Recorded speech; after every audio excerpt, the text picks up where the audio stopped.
I'm Bob Hallmark in Rusk County today. You know, we've all seen them. Wrecks and motor vehicle accidents on East Texas roadways, the mangled wreckage, and we usually see firefighters desperately trying to get people extracted who've been injured in these accidents. Well, that takes training, and that's what brings me out here just south of Henderson today, is we have a training session here, and to talk a little bit about what we're doing today, we're going to be joined now by Jeremy Bozeman. Yes, and now, Jeremy, you're the president of the Firefighters Association yes, here.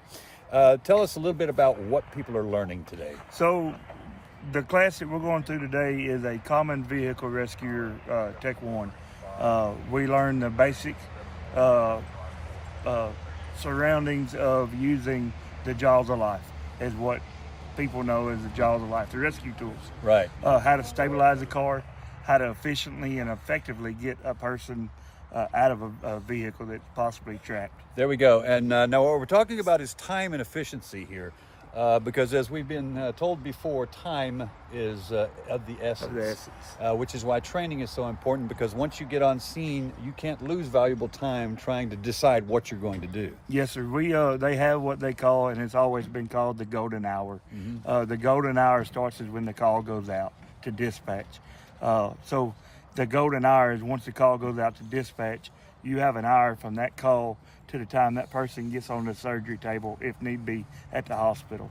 Now, in the county, that's not a whole lot of time to work, right. Especially on the major highways that we have.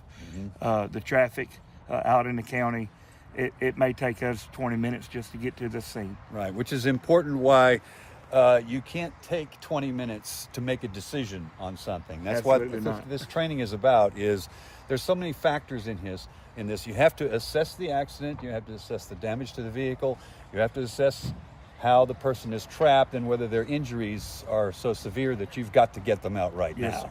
sir. The new vehicle technology, we're not driving the 1990 model vehicles anymore. A lot of the new vehicles are hybrids. EV vehicles. There's a lot more electricity in these vehicles, and it's really dangerous to start cutting on a vehicle you don't know where it is. And so you have to know that vehicle and the type of it to be able to know where to cut in the right places. Gotcha. We could cut it in the wrong place, and then we put ourselves at jeopardy. Now, one of the things that's also important to note about the training today is they have continued even in a driving rain sometimes today, because the weather, as you already know, is not constant. You're not always going to have good weather when you go out on these calls. Absolutely not. Most of the time it's raining. Most of the time it's dark. The visibility is not great. We don't train in the best scenarios because we don't have the best scenarios on scene. So we train in what we work in. Okay. A number of different firefighters from different departments are out here today.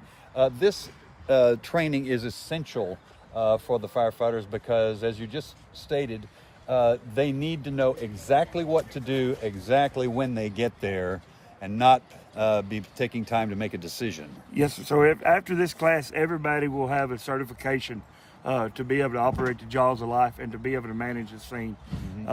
You have to have this certification to be able to provide the jaws of life and certification on it.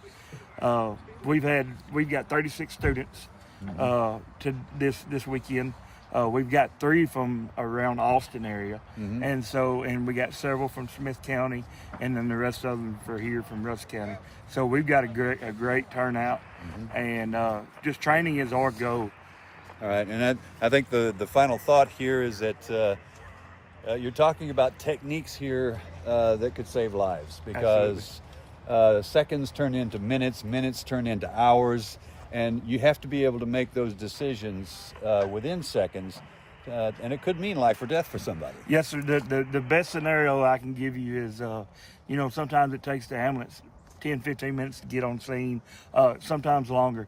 The best scenario for us is have the patient out and ready to be on that ambulance to be headed back. The turnaround time is that great. And so if we can have them already on a backboard and being put in the ambulance and they grab and go, that's the best scenario we can look. But we have no good scenarios. Right.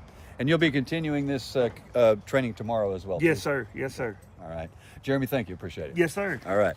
And we'll have much more on this story tonight on KLTV 7 News. For KLTV Web Extra, I'm Bob Hallmark.